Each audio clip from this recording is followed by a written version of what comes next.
A thing cannot be true and a myth at the same time.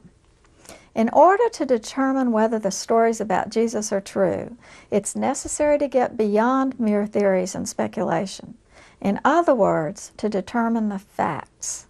A fact is knowable.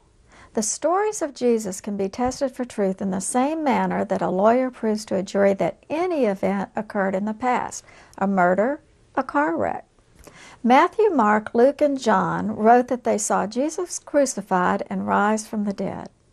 After 15 years of research, I concluded that Matthew, Mark, and John were eyewitnesses to the events that occurred, and Luke wrote a very careful investigative report that corroborates the other three. The credibility of these stories can be confirmed by non-biblical evidence in the same way that a lawyer in a courtroom looks at the stories testified by witnesses in court. If a witness says that he was standing in the rain in Philadelphia near a movie theater and he saw a red car hit a green car 3 months ago, the jurors will want evidence to substantiate the details of his story. Was he really in Philadelphia that night? Was it raining? What was playing at the theater?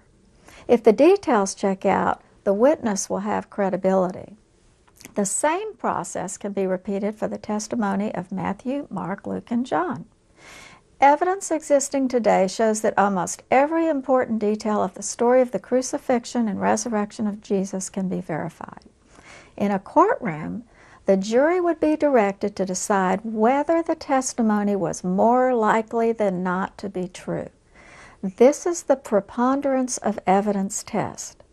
Today, we're able to clearly establish under this test that the stories of Jesus in the Bible are factual, not myths.